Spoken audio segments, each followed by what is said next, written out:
जाड़े का मौसम चल रहा है, दिन छोटा हो चुका है। गर्मी के मुकाबले में रातें बड़ी हैं, दिन छोटा है, मौसम भी ठंडा है। अगर औरतें चाहें तो बड़ी आसानी से नफली रोजा रख सकती हैं। जो रमजान के छूटे हुए रोजे हैं वो चाहे तो वो रोजे इस मौसम में बड़ी आसानी से रख सकती हैं। मगर मेरी प्यारी माँ बहनों, आपके अंदर वो शौक ही नहीं है, वो जज्बा ही नहीं जो मरियम के अंदर था। अल्लाह कह रहा है इज़िन तबज़त मिन आलिहा मकानन शर्क़िया। याद करो जब मरियम अपने घर वालों को छोड़कर मस्जिद अक्सा के बैतुल मुक़द्दस के पूरब साइड में चली गई। इज़ अरसलना इलैहा रूहना फत्तखज़त मिन दूनिहिम हिजाबा। अल्लाह फरमाता है कि मरियम ने अपने बीच में और घर वालों के बीच में पर्दा लगा दिया।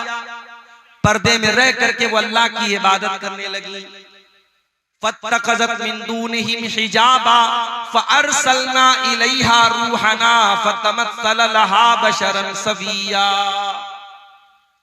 हमने अपने फरिश्ते जिब्रील को भेजा और जिब्रील एक इंसान की शक्ल में, खूबसूरत इंसान की शक्ल में मरियम के पास आए।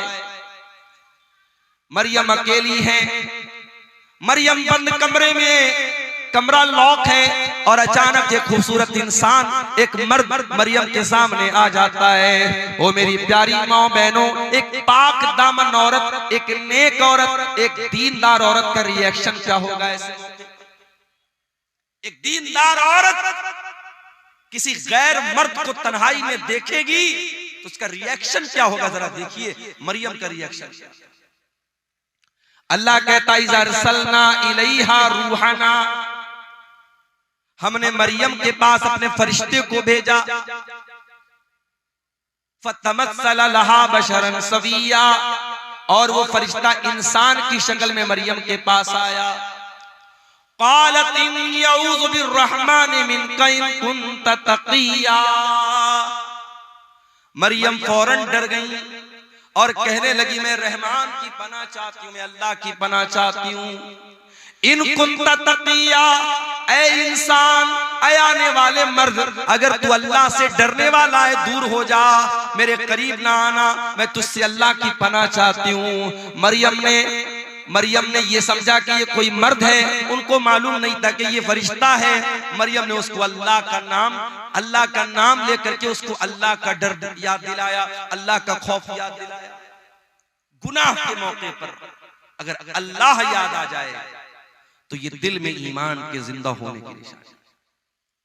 अगर गुनाह के टाइम अल्लाह याद आ जाए, अल्लाह का खौफ दिल में आ जाए और इंसान गुनाह से अपने आप को बचा ले, अल्लाह के नबी फरमाते हैं अल्लाह ताला फरिश्तों से कहता है मेरा बंदा गुनाह करने जा रहा था, शराब पीने जा रहा था, जिना करने जा रहा था, कोई भी गलत काम करने जा रहा था, अगर गुनाह का इरादा कर रहा था और अल्लाह के डर से अगर उसने गुनाह को छोड़ दिया तो अल्लाह फरिश्तों से कहता है इसके नाम अमाल में एक नेकी लिख दो। मेरे फरिश्तों, इसके नामे अमाल में एक नेकी लिख दो। फरिश्ते कहते हैं अल्लाह ये तो गुनाह करने जा रहा था, ये तो शराब पीने जा रहा था, ये तो जिना करने जा रहा था, ये तो गलत काम करने जा रहा था। अल्लाह फरमाता है इन्नमा तरकहा मिन जर्राया, ऐ मेरे फरिश्तों, मेरे बंदे ने मेरे डर से इस गुनाह को छोड़ा है, मेरे खौफ से इस गुनाह को छोड़ा है, लिहाजा इसके नामे अमाल में एक नेकी लिख दो। ये नेकी का हकदार है, ये गुनाह का हकदार। पता ये चला मेरे नौजवान साथियों, आज जहां जहां भी जिना के अड्डे कायम हो रहे हैं, जहां जहां गलत काम हो रहे हैं, शराब पी जा रही है, नशा हो रहा है, बदकारी हो रही है, बेहयाई हो रही है, बेपर्दगी हो रही है, बदकारी हो रही है, जितने गुनाह हो रहे हैं उन गुनाहों की असल वजह यह कि इंसान अल्लाह का खौफ अपने दिल से निकाल चुका है। और माफ करना, चेहरे पर दाढ़ी रखना नबी का तरीका है, मगर जरूरी नहीं कि दाढ़ी रखने वाला परहेजगार है। घर से नकाब में निकलने वाली औरत बहुत अच्छा काम करती है कि नकाब में निकल रही है, मगर नकाब में निकलना इस बात की गारंटी नहीं है कि उसके दिल में अल्लाह का डर है। मेरे प्यारे साथियों, कितने ज़िना के वाक़यात हुए जो नकाब पोश लड़कियों ने होटलों में जाकर के याशियां की हैं। कितने गलत काम हुए जो चेहरे पर दाढ़ी रखने वालों ने और माथे पर सजदे का निशान रखने वालों ने वो गलत काम किए हैं। इसलिए याद रखना, दाढ़ी की अहमियत अपनी जगह है, नकाब की अहमियत अपनी जगह है, नमाज की अहमियत अपनी जगह है। जब तक अल्लाह का डर न हो, जब तक अल्लाह का खौफ न हो, तब तक इंसान गुनाहों से नहीं बच सकता। गुनाह से बचना है, अल्लाह का डर होना चाहिए। और अल्लाह का डर कैसे पैदा होगा? जब अल्लाह को जानेंगे। जितना अल्लाह के बारे में जानेंगे, जितनी अल्लाह के बारे में आपको नॉलेज होगी, उतना आपके दिल में अल्लाह का डर पैदा होगा। इसीलिए अल्लाह कुरान में कहता है, इन्नमा यख्शल्लाह मिन इबादिहिल उलमा। अल्लाह ताला से उसके बंदों में उलमा डरते हैं। यहां उलमा से मुराद सिर्फ वो लोग नहीं है जो मदरसे से पढ़े हुए लोग हों। यहां मदरसे से फारिग होने वाले उलमा ही मुराद नहीं है, बल्कि उलमा का मतलब जो जितना अल्लाह को जानेगा, जिसके पास अल्लाह की जितनी नॉलेज होगी, उतना वो अल्लाह से डरेगा। इसीलिए हजरत लुकमान ने जब अपने बच्चे को नसीहत की तो पहले उसको अल्लाह का मकाम याद दिलाया। आज अपने बच्चों को कौन अल्लाह के बारे में बताता है? हमारा बच्चा जरा सा बड़ा हुआ, हम सिखाते बेटा good morning, good evening, good afternoon, good night, goodbye, tata, ये सिखाते अपने बच्चों को। हमारा बच्चा कभी अपने मुंह से दुआएं सुनाए, ये हमारी तमन्ना नहीं। रात में हम बिस्तर पे सोने जाते हैं, अगर हम कोशिश करें, मैंने 2.5 साल की 2-2 साल की बच्चियों के मुंह से सुना है, माँ बाप ने उनको सिखाया है, तो रात में बिस्तर पे जाती है, माँ कहती है बेटा दुआ सुनाओ। 2 साल की बच्ची तोतली ज़बान में अपनी माँ से कहती है अल्लाहुम्मा बिस्मिका अमूतु व अहया। 2 साल की बच्ची वो दुआ सुना। आप जो तरबियत देंगे मेरे प्यारे साथियों, वो बच्चे आपके वही सीखेंगे, वही उसी पर अमल करेंगे। और सिखाने की सबसे बेहतरीन जो उम्र होती है वो बचपन की होती है। बच्चों को आपने बचपन से नमाज की आदत डलवा दी, इंशाअल्लाह जवानी में नहीं छूटेगी। बच्चों को बचपन में आपने कुरान का हाफिज बना दिया, इंशाअल्लाह सारी जिंदगी कुरान को याद रखेगा। बच्चों को बचपन में आपने तौर तरीका सिखा दिया, सारी जिंदगी उसको याद रहेगा। मेरे प्यारे साथियों, हजरत लुकमान ने अपने बच्चे को जब नसीहत की तो क्या कहा? या बुनय्या इन्नहा इन तकुम मिस्काल हब्बतिन मिन खरदलिन फतकुन फी सखरतिन औ फिस समावाति औ फिल अर्दि याति बिहल्लाह। ऐ मेरे बच्चे, याद रखना अल्लाह ताला इतना पावरफुल है और इतना नॉलेज रखने वाला है। अगर एक राई के दाने के बराबर भी तूने कोई गलत काम किया, तूने कोई अच्छा काम किया, और वो राई के दाने के बराबर कोई चीज आसमानों के अंदर कहीं छुपी हुई है, जमीन के अंदर कहीं छुपी हुई है, किसी पहाड़ के चट्टान के नीचे छुपी हुई है, अल्लाह ताला उस राई के दाने के बराबर चीज को कयामत के दिन सामने ले आएगा। वो राई के दाने के बराबर चीज भी अल्लाह ताला की नजर से ओझल नहीं हो सकती, अल्लाह की नॉलेज से बाहर नहीं हो सकती। तू क्या समझता है? तेरा कमरा बंद कर लेने से, तेरे कमरे की लाइट ऑफ कर देने से, तेरे अपने मोबाइल की हिस्ट्री को डिलीट कर देने से, तेरे व्हाट्सएप की चैटिंग को खत्म कर देने से तेरे गुनाहों पर पर्दा पड़ गया। अल्लाह को नहीं मालूम है, तू अल्लाह को बेवकूफ बना लेगा? नहीं मेरे भाई, अल्लाह को सब पता है। इसलिए अगर गुनाहों से बचना है, अल्लाह को पहचानो मेरे प्यारे। हजरत मरियम कहती हैं इन्नी अऊज़ु बिर्रहमानि मिनका इन कुन्त तक़िया। ऐ आने वाले इंसान, मैं रहमान की पनाह चाहती हूं, अगर तू अल्लाह से डरने वाला है, मेरे करीब ना आना, मेरे पास ना आना। अच्छा, फरिश्तों के अंदर शहवत नहीं होती। हजरत जिब्रील इंसान की शक्ल में आए हैं, मगर जिब्रील फरिश्ते हैं, और फरिश्ते के अंदर कभी डिजायर और शहवत और ख्वाहिश नहीं। मर्द के अंदर, इंसान के अंदर ख्वाहिश है। कोई कितना ही नेक इंसान हो, अगर उसके सामने औरत आएगी तो जो एक मर्द की जो के अंदर जो फितरी तौर पर औरत को पाने की जो तलब है, जो रिक्वायरमेंट है, वो जरूर कहीं ना कहीं उसके दिल में पैदा होगा। कोई मर्द अगर ये कहता है साहब जैसे डॉक्टर जाकिर नायक का एक बड़ा वायरल हुआ था एक मामला, उन्होंने पड़ोसी मुल्क में जब उनका दौरा हुआ, उन्होंने कहा कि अगर किसी मर्द के सामने कोई औरत मेकअप करके बैठी है और काफी देर तक उसके सामने बातचीत कर रही है और मर्द को कोई फर्क नहीं पड़ रहा है, तो वो इसका मतलब कि वो मर्द गड़बड़ है, उसको अपना इलाज कराना है। बड़ा बवाल हुआ था उसको। मगर डॉक्टर जाकिर नायक ने जो बात कही थी, डॉक्टर जाकिर नायक की बहुत सारी बातों से इख्तिलाफ भी है, लेकिन बहुत सारी बातें उनकी सही है, यहां वो बिल्कुल सही है। इसीलिए हमारी शरीयत कहती है अगर एक मर्द और एक औरत है तो बीच में तीसरा शैतान जरूर होता है। अगर एक गैर मर्द एक औरत गैर मर्द से अकेले में मिलेगी, मौलाना साहब मसला पूछने जा रही हूं, मौलाना साहब की हालचाल लेने जा रही हूं, आलिम साहब है ये तो बड़े नेक है, तकरीर करते हैं, बड़े दीनदार हैं, अगर एक औरत एक मर्द तन्हाई में मिलेंगे, चाहे वो मर्द उस दौर का सबसे बड़ा परहेजगार इंसान हो और वो औरत उस दौर की अल्लाह की वलिया हो, नेक औरत हो, अगर एक मर्द और एक औरत तन्हाई में मिलेंगे, अल्लाह के नबी फरमाते इल्ला वसालिसुहुम शैतान, तीसरा वहां शैतान जरूर। इसीलिए इस्लाम में कोई एजुकेशन नहीं है मेरे। क्लास में लड़का भी पढ़ रहा है, लड़की भी पढ़ रही है, जवान लड़का जवान लड़की, पढ़ाई कम होगी वहां पे, बदकारी और ज़नाकारी ज्यादा होगी। आज आप जाके देखिए, अभी आज की न्यूज आपको बता रहा हूं, क्रिसमस का त्योहार मना करके एक औरत लड़की आ रही थी चेन्नई के अंदर एक कॉलेज के अंदर, उसी कॉलेज में बिरयानी बेचने वाला एक नौजवान उस लड़की के साथ रेप करता है और उसको जख्मी भी करता है। बाद में जब मामला सामने आया, पुलिस केस बना, बड़ा बवाल हुआ, अब शायद उसको अरेस्ट कर लिया गया। मेरे प्यारे साथियों, इंसान के अंदर शहवत का जो शैतान है वो कब बेदार हो जाए हम नहीं कह सकते।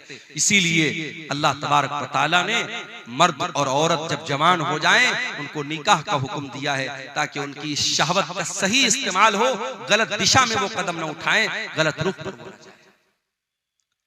हजरत मरियम ने जब ये कहा कि मैं रहमान की पनाह चाहती हूं, अब हजरत जिब्रील ने क्या जवाब दिया?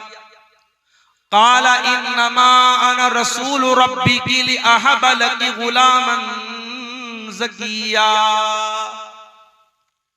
कहा है मरियम तू गलत समझ रही है, मैं कोई इंसान नहीं हूं, मैं अल्लाह का फरिश्ता हूं और मैं इसलिए तेरे पास आया हूं ताकि मैं तुझको ये खुशखबरी दे दूं कि तुझे बहुत जल्द एक बच्चा पैदा होने वाला है, बहुत नेक बच्चा, बहुत पाक साफ बच्चा, बहुत अच्छा बच्चा। अच्छा, आपने गौर किया होगा जब बच्चा पैदा होता है तो रोता है, और मेडिकल साइंस के हिसाब से बच्चे को रोना जरूरी भी है। बच्चा नहीं रोता है तो प्रॉब्लम हो जाती है, बास बच्चे नहीं रोते हैं तो बाद में बड़ी बीमारियां पैदा हो जाती है। बास बच्चे तो बोल ही नहीं पाते अगर पैदाइश के समय वो नहीं रोते।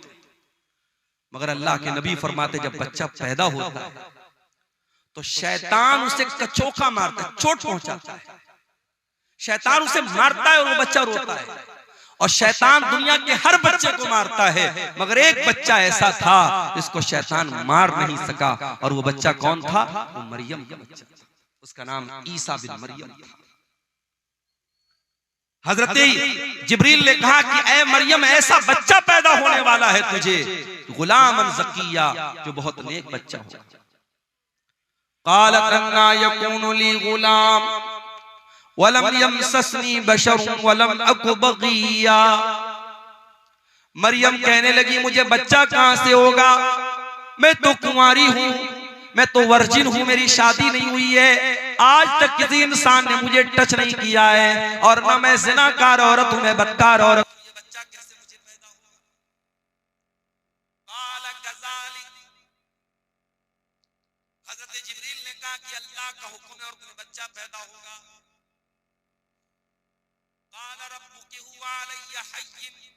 आपका परवरदिगार ये कह रहा है कि ये मेरे लिए आसान है, वलिनजअलहु आयतन लिन्नास, और अल्लाह ताला आपके बच्चे को बगैर बाप के पैदा करेगा ताकि वो बच्चा दुनिया के लिए एक निशानी बन जाए। वकाना अम्रम मक़दिया, और ये अल्लाह का हुक्म है जो पूरा होकर के रहेगा। अब मरियम प्रेग्नेंट हो गई, अब ये वजाहत कुरान में नहीं है कि ये प्रेगनेंसी पूरे 9 महीना रही या चंद दिन रही। फहमलतहु, मरियम के पेट में ईसा अलैहिस्सलाम वजूद में आ गए। मरियम के पेट में ईसा अलैहिस्सलाम वजूद में आ गए। मरियम को हमल ठहर गया। फंतबज़त बिही मकानन क़सिया, और जब मरियम ने ये देखा कि पेट ज्यादा फूल गया है और अब लोग सवाल उठाएंगे, मरियम वहां से बहुत दूर निकल गई, आबादी से दूर चली गई, मस्जिद अक्सा से दूर चली गई ताकि लोगों के सवालों का जवाब ना देना पड़े। फहमलतहु फंतबज़त बिही मकानन क़सिया, मरियम के पेट में ईसा अलैहिस्सलाम आ गए और मरियम अपने अपने हमल के साथ, अपने पेट के बच्चे के साथ मस्जिद अक्सा से दूर चली गई। फ़अजाअहल मखाज़ु इला जिज़इन नख़ला, और जब बच्चे की पैदाइश का टाइम आया, जब दर्दे ज़े का टाइम आया, जब लेबर पेन का टाइम आया, जब बच्चे की पैदाइश का टाइम आया, हजरत मरियम मजबूर हो गई, तड़पने लगी और एक खजूर के पेड़ के पास जाके वहां पहुंच गई। दर्दे ज़े ने उनको मजबूर किया, एक पेड़ के पास पहुंच गई। बच्चे की पैदाइश का टाइम है, मरियम कुंवारी है, उनको ये तो पता है कि ये बच्चा अल्लाह ताला की तरफ से बगैर बाप के पैदा हो रहा है, अल्लाह की कुदरत की एक निशानी है। मगर मरियम को इस बात की फिक्र है, कल जब ये बच्चा जन्म लेगा मैं दुनिया को क्या बताऊंगी, मैं दुनिया को क्या मुंह दिखाऊंगी। एक पाक दामन औरत, एक नेक औरत, एक दीनदार औरत अपने चेहरे की खूबसूरती से ज्यादा, अपने बदन की ज्वेलरी से ज्यादा, अपने कपड़ों से ज्यादा अपने कैरेक्टर की, अपने किरदार की फिक्र करती है। मेरे भाइयों, मेरी प्यारी माँ, मरियम को चिंता है मेरे कैरेक्टर पर लोग सवाल उठाएंगे, मैं क्या बोलूंगी। क़ालत या लैतनी मित्तु क़ब्ल हाज़ा, मरियम कहने लगी कि काश आज के पहले मैं मर गई होती। व कुन्तु नसियम मनसिया, कोई मेरा नाम तक न जानता, मैं भूली बसरी कहानी बन गई होती, लोग मेरा नाम तक न जानते। ये कौन सी मुसीबत मेरे सर पे आ गई। ऐ मरियम, ये मैं तू क्या जवाब देगी लोगों को। ऐ काश है मरियम तुम मर गई होती। मरियम अपने आप से कह रही तुम मर गई होती। अल्लाह, इस जुमले में मरियम के कर्ब को महसूस कीजिए मेरे भाई, मरियम के दिल की पीड़ा को महसूस कीजिए, मरियम के दिल के अंदर जो अपने किरदार की जो फिक्र है, जो चिंता है, उसको महसूस कीजिए।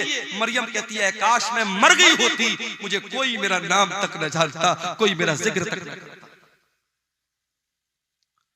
फनादाहा मिन तहतिहा अल्ला तहज़नी क़द जअल रब्बुकी तहतकी सरिया। अब मरियम को बच्चा पैदा हो रहा है। दुनिया में औरतों को बच्चा पैदा होता है तो कोई ना कोई डॉक्टर होता है, दाई होती है, कोई डिलीवरी कराने वाला होता है। ये दुनिया का ऐसा बच्चा है, कोई डिलीवरी कराने वाला नहीं। फरिश्ता कहता है, फरिश्ते की आवाज आती है, ऐ मरियम तू डर मत, तू घबरा मत। कद जाला रब्बुकी तहतकी सरिया, जरा देख अल्लाह ताला ने तेरे नीचे नहर का इंतजाम कर दिया है, तुझे पानी की कमी न हो, तू डिहाइड्रेशन का शिकार न हो। ऐ मरियम, बच्चे की पैदाइश के बाद तुझे पानी चाहिए, कौन तुझे पानी ला के देगा। ऐ मरियम देख अल्लाह ताला ने तेरे लिए पानी का इंतजाम कर दिया, तेरे नीचे से नहर जारी हो गई है। वहुज़्ज़ी इलैकी बिजिज़इन नख़ला, और ऐ मरियम जरा इस खजूर के पेड़ को तू हिला के तो देख, जब तू इसको हिलाएगी, वहुज़्ज़ी इलैकी बिजिज़इन नख़लति तुसाक़ित अलैकी रुतबन जनिया, तो तेरे ऊपर पकी हुई खजूरें गिरेंगी, ये पकी हुई खजूर तू खा लेना। बाज़ उलमा कहते हैं कि डिलीवरी के टाइम औरतों को आयरन की बड़ी कमी होती है, इसीलिए जब औरतें जब प्रेग्नेंट होती हैं तो डॉक्टर लोग उनको आयरन की टेबलेट खिलाते हैं, और खजूर के अंदर आयरन बहुत होता है। तो मरियम को अल्लाह ताला ने खजूर खिलवाई। खजूर और पानी बहुत जरूरी है एक ऐसी औरत के लिए जिसको डिलीवरी हुई। एक बात तो ये पता चला, दूसरी बात ये पता चली कि पकी हुई खजूर तेरे ऊपर गिरेगी। खजूर कब पकती है भाई? खजूर दिसंबर में नहीं पकती है, खजूर जून में पकती है। बाज़ उलमा ने इस आयत से ये इस्तिदलाल किया है कि ईसा अलैहिस्सलाम कभी 25 दिसंबर को पैदा हो ही नहीं सकते। ये फर्जी तारीख है, गलत तारीख है। ईसा अलैहिस्सलाम जब भी पैदा हुए होंगे मई और जून के महीने में पैदा हुए होंगे, जो फलस्तीन के इलाके में मुल्क शाम में गर्मी का मौसम होता है। दिसंबर तो हर जगह सर्दी का मौसम होता है। खजूर पकी हुई खजूर तेरे ऊपर गिरेगी। अच्छा, एक सबक और मिल रहा है। मरियम को बच्चा हुआ है। औरत दुनिया की सबसे कमजोर अवस्था में कब होती है? जब बच्चा पैदा होता है। उस कमजोर अवस्था में भी अल्लाह ताला मरियम को हुक्म क्या दे रहा है कि ऐ मरियम, ये पेड़ तू हिलाएगी तब तुझे खजूर मिलेगी। अल्लाह ताला के लिए क्या नामुमकिन बात थी मेरे भाई। अल्लाह फरिश्ते को हुक्म दे देता और एक प्लेट में खजूर सजा के मरियम को लाके दे दी जाती, मगर नहीं। अल्लाह ने एक सबक ये भी दिया, जब हरकत करोगे तब बरकत आए। हरकत से बरकत आए। मुसलमान समझता है बैठ के हम दुआएं करेंगे और हमारी मस्जिदें सब सुरक्षित हो जाएंगी। हम दुआएं करेंगे और हम पर जुल्म करने वाले सब जो है बर्बाद हो जाएंगे। नहीं मेरे भाई, आपको हरकत भी करना पड़ेगा, आपको एक्टिव भी होना पड़ेगा। आप सदियों से जो जिंदगी जीते चले आए हैं वही जिंदगी आप जी रहे हैं। 50 साल पहले भी सीमांचल का इलाका पिछड़ा हुआ था, आज भी आप पिछड़े हुए हैं। 50 सालों में जैन कम्युनिटी कहां से कहां पहुंच गई, सिख कम्युनिटी कहां से कहां पहुंच गई, इसी देश के बड़े छोटे छोटे तबके कहां से कहां पहुंच गए। आपका सीमांचल क्यों पीछे है? मेरे भाइयों, कोई और दोषी नहीं है, दोषी हम और आप हैं। हम और आप जब तक अपने आप को ऊपर उठाने की कोशिश नहीं करेंगे, हरकत नहीं करेंगे, बरकत नहीं आएगी। मरियम ने पेड़ को हिलाया है तब ऊपर से खजूर गिरी। फकुली वशरबी वकर्री आईना, ऐ मरियम तू ये खजूर खा ले, ये पानी पी ले। ये खजूर खा करके पानी पी करके वकर्री आईना, ऐ मरियम तू अपनी आंखों को ठंडी कर ले। तू टेंशन न ले, तू चिंता न कर, तू फिक्र न कर। फकुली वशरबी वकर्री आईना फइम्मा तरयिन्ना मिनल बशरि अहदन फकुली इन्नी नज़रतु लिर्रहमानि सौमन फलन उकल्लिमल यौम इंसिया। और ऐ मरियम, कोई इंसान अगर नजर आ जाए और कोई पूछने लगे बच्चा किसका है, ये बच्चा कहां से आया, तो ऐ मरियम तू बात मत कर, तो इशारे से कह देना कि मैंने 3 दिन का रोजा रखा है। उस जमाने में जब लोग रोजा रखते थे तो बात नहीं करते थे, रोजे में कलाम भी मना था। अल्लाह का फजलो करम है, हम लोग रोजा रखते हैं तो हम लोग को तो बातचीत करने की आजादी है। उस जमाने में एक रोजा ऐसा होता था जिसमें बातचीत भी लोग नहीं करते थे। कहा है मरियम, जब कोई तुझसे बात करने की कोशिश करे तो तू बता दे कि मैंने अल्लाह की नजर मानी है, मैं 3 दिन तक किसी से बात नहीं करूंगी। 3 दिन गुजर गए। फअतत बिही कौमहा तहमिलु, मरियम अपने बच्चे को गोद में लेकर के आई। मरियम अपने बच्चे को गोद में लेकर अपनी कौम के पास आई। कौम के लोगों ने कुंवारी मरियम की गोद में बच्चा देखा। सारी कौम जानती है मरियम कुंवारी है, उनकी शादी नहीं हुई है। मरियम की गोद में बच्चा देखकर कालू लक़द जीती शैअन फरिया, कहा है मरियम ये बहुत बड़ा तू गुनाह करके आई है, बहुत बड़ा पाप करके आई है। या उख्ता हारून, ऐ हारून की बहन, माँ कान अबू की इम्रा सौई व माँ कान तुम की बगिया। ऐ हारून की बहन, न तो तेरा बाप बुरा आदमी था न तेरी माँ बदचलन थी, तूने ये गंदा काम कैसे कर दिया। अच्छा, ये मरियम के कोई भाई थे जिनका नाम हारून था। ये वो वाले हारून नहीं, मूसा अलैहिस्सलाम के बड़े भाई हारून, वो मुराद नहीं, कोई और हारून है जो उनके भाई थे, मरियम के भाई थे। अच्छा, एक बात और पता चली, लोगों ने 3 रिश्तों का नाम दिया। ऐ हारून की बहन, इसका मतलब हारून कोई बहुत नेक आदमी था जो मरियम का भाई था। ऐ हारून की बहन, तेरा भाई इतना नेक इंसान, तेरा बाप इतना नेक इंसान, तेरी माँ इतनी अच्छे किरदार और कैरेक्टर की, तू कैसे पापी निकल गई। पता ये चला कि ये त्रिकोण है। अगर किसी लड़की का भाई ठीक ठाक है, लड़की का बाप ठीक ठाक है और लड़की की माँ ठीक ठाक है, तो लड़की के बिगड़ने के चांसेस बहुत कम है। लेकिन जिस लड़की का भाई गड़बड़ हो, भाई की गर्लफ्रेंड है, तो यकीनन उस बहन का भी कोई बॉयफ्रेंड है। किसी ने बड़ा अच्छा जुमला कहा था कि ऐ वैलेंटाइंस डे पर किसी लड़की को फूल देने वाले, जा देख तेरी बहन को भी कोई फूल दे रहा होगा। और इसीलिए अल्लाह कुरान में जब जिना का जिक्र करता है, अल्लाह कहता है वला तक़रबुज़ ज़िना इन्नहु काना फ़ाहिशतन व साअ सबीला। ऐ मेरे बंदो, तुम जिना के करीब भी न जाना, ये बड़ा गंदा काम है, बहुत ही बुरा रास्ता है। अल्लाह ने जिना को रास्ता कहा। रास्ता क्यों कहा है भाई? जिस रास्ते पर आप चलेंगे उसी रास्ते पर कोई दूसरा चल के आपके घर की दहलीज तक आएगा।